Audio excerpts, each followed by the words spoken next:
This show is part of OnePlace, a daily network of focused briefings across the stories people follow most. Welcome to the Roundup. We have a packed show today covering major playoff shifts in basketball and hockey, plus a look ahead to the world's biggest soccer tournament.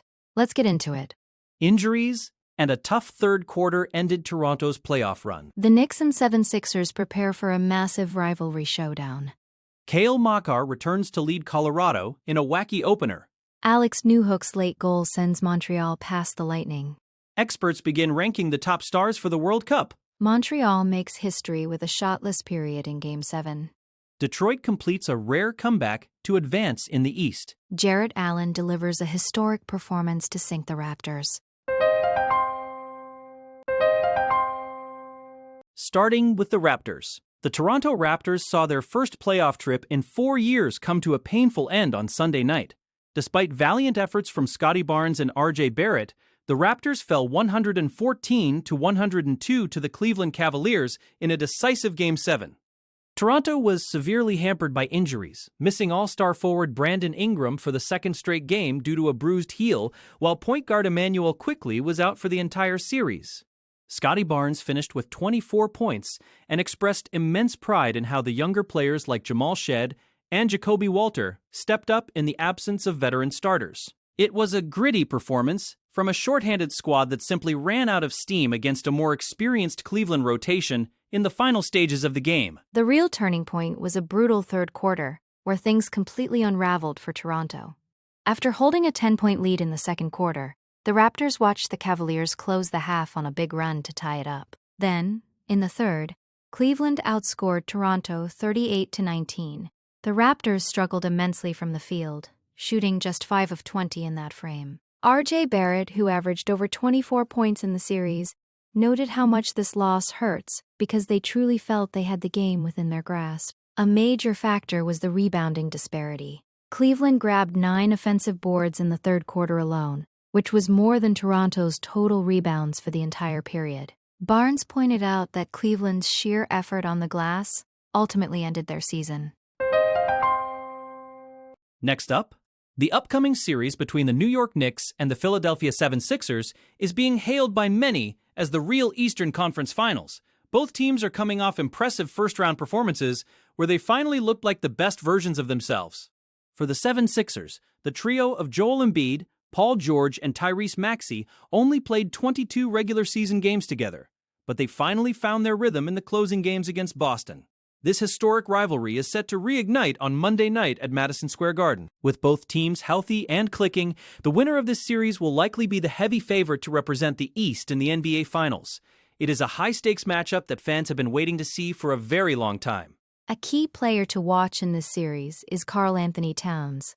During the Knicks series against the Hawks, Towns transitioned into more of a hub for the offense rather than just a primary scorer, recording 2 triple-doubles. However, his life is about to get much harder with Joel Embiid guarding the paint.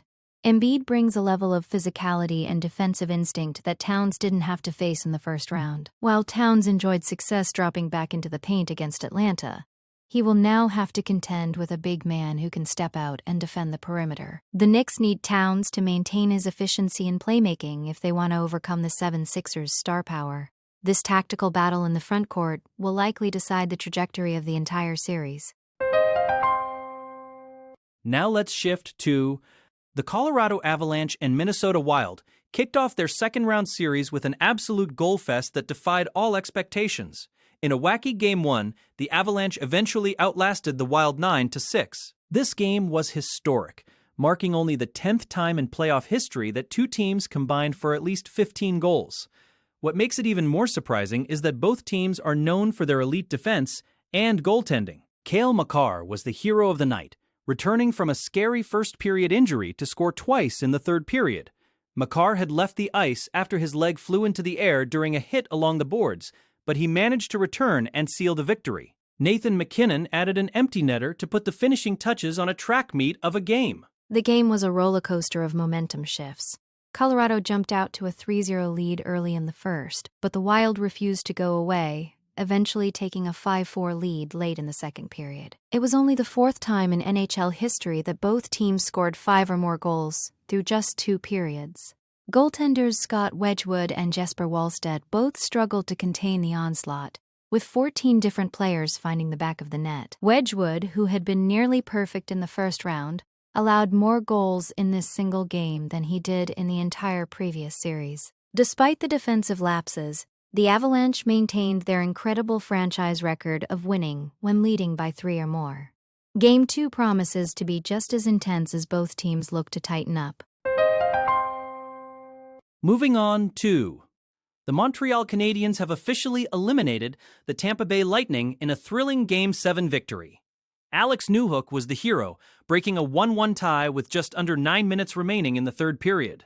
This victory is particularly sweet for Montreal, as it marks their first series win since they lost the Stanley Cup Final to Tampa Bay back in 2021.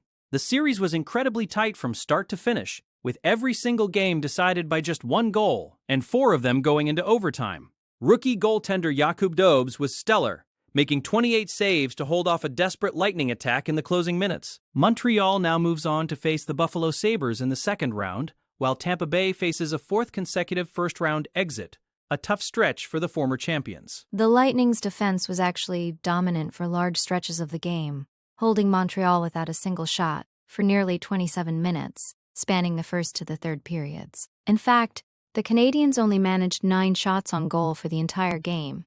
However, Montreal made those limited opportunities count, benefiting from a few lucky bounces. Newhook's winning goal came after a slap shot from Lane Hutson went wide and bounced back out.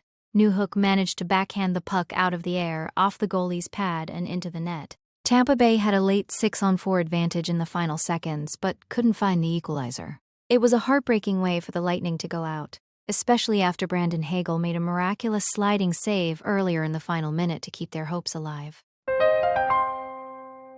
Next up, with the 2026 FIFA World Cup approaching, experts have begun the massive task of ranking the top 100 players expected to feature in the tournament. Hosted by the US, Mexico, and Canada, this World Cup will showcase a mix of living legends and rising stars. The initial rankings, covering spots 100 through 76, include some fascinating names. For instance, Ecuador's Pervis Estupiñán sits at number 100 after a successful move to AC Milan. Sweden's Alexander Isak is ranked 99th. Despite an injury-plagued season at Liverpool, he remains a constant scoring threat. These rankings spark immediate debate about whether certain players like South Korea's Son Heung-min are placed too low or if others are overrated. It sets the stage for a 5-week countdown that will eventually reveal who the experts believe is the best player in the world heading into the summer. The list also highlights the next generation of talent making their World Cup debuts, such as Erling Haaland and Lamine Yamal. At number 97, we see France's Bradley Barcola, a 23-year-old winger for Paris Saint-Germain who is already considered one of the best young talents globally. Meanwhile, veteran presence is still felt with players like South Korea's Kim Min-jae at 98, who remains a defensive pillar despite a rotational role at Bayern Munich. The rankings also raise questions about American captain Christian Pulisic and where he truly stands among the global elite. As the countdown continues, fans will be looking to see how legends like Lionel Messi and Cristiano Ronaldo compare to the current peak of Kylian Mbappe. It is a comprehensive look at the talent pool that will define the most prestigious sporting event on the planet. Now let's shift to the Montreal Canadiens' Game 7 victory over Tampa Bay wasn't just a win, it was a statistical anomaly. Montreal became the first team since the 2017 Pittsburgh Penguins to record 0 shots on net during an entire playoff period. This happened in the second period, despite the Canadiens having 2 power play opportunities. The Lightning defense was suffocating, keeping the puck away from their net for nearly half the game. Yet, Montreal's resilience shone through. Nick Suzuki opened the scoring late in the first period with a lucky redirection that hit a defender and went in. Even though they were outshot and outplayed for long stretches, the Canadiens found a way to win in front of a hostile, sellout crowd in Tampa. It was a masterclass in opportunistic scoring and defensive grit from Martin St. Louis's squad. The atmosphere in Tampa was electric, with the Lightning playing in front of their 461st consecutive sellout crowd. However, the home ice advantage didn't translate to a win, as Tampa Bay has now lost 11 of their last 13 playoff games at home. The Lightning did manage to tie the game in the second period on a power play goal by Dominic James, but they couldn't capitalize on their momentum. Montreal's rookie goalie Jakub Dobes remained unfazed by the pressure, making critical saves when the Lightning pushed hard in the third. The victory is a significant milestone for the Canadiens, especially considering they only had 9 shots the entire game. Winning a Game 7 with such low offensive volume is almost unheard of, making this one of the more improbable series clinchers in recent NHL memory. Next up, the Detroit Pistons have pulled off a stunning comeback, advancing to the Eastern Conference semifinals after trailing 3-1 in their series against the Orlando Magic. With a 1-1-6, 9-4 victory in Game 7, the Pistons became only the 15th team in NBA history to overcome such a deficit. This marks Detroit's first playoff series win since 2008, a massive milestone for the franchise. Cade Cunningham led the charge with 32 points and 12 assists, while Tobias Harris added 30 points of his own. Cunningham spoke about how much it would have stung to lose in the first round after such a strong regular season. Their resilience has set up a second-round matchup with the Cleveland Cavaliers, which is scheduled to begin on May 5th. The Pistons are riding a wave of momentum that few expected. While Detroit was making history, the Cleveland Cavaliers were busy securing their own spot in the next round by defeating the Toronto Raptors.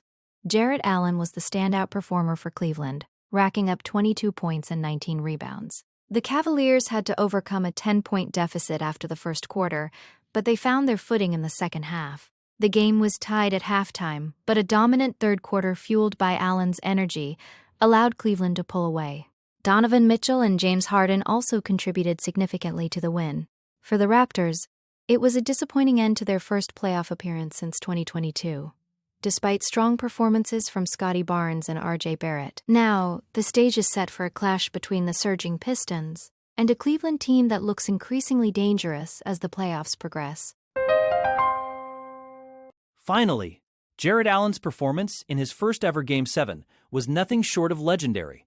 The Cavaliers center, usually known for his laid-back demeanor, was visibly pumped up and delivered a historic 22.19 rebound night. He became only the second player in Cleveland franchise history to record at least 20 points and 15 rebounds in a Game 7, joining the ranks of LeBron James. Allen was particularly dominant in the third quarter, where he became the first Cavalier ever to record a double-double in a single playoff quarter, tallying 14 points and 10 rebounds in those 12 minutes alone. His energy was infectious, and he emphasized after the game that his focus was entirely on showing his teammates that they could win through sheer effort and defensive intensity. It was a career-defining moment for the veteran center. Coach Kenny Atkinson was amazed by Allen's performance, noting that he was flying around the court with an unusual level of enthusiasm. One of the highlights was a fast-break dunk by Allen after a steal by Max Strus, which really ignited the home crowd. While much of the media attention throughout the series focused on stars like Donovan Mitchell and James Harden, the Cavaliers' success has been built on these massive contributions from the supporting cast. Players like Max Strus, Evan Mobley, and Dennis Schroeder all had standout games earlier in the series, but it was Allen who truly took them over the top when it mattered most. His ability to dominate the glass and provide interior scoring proved to be the difference-maker. As Cleveland moves forward, Allen's presence in the paint will be their most vital asset. That's the roundup for today. Be sure to follow us for your daily briefing on the stories that matter most. We will see you back here tomorrow for more updates.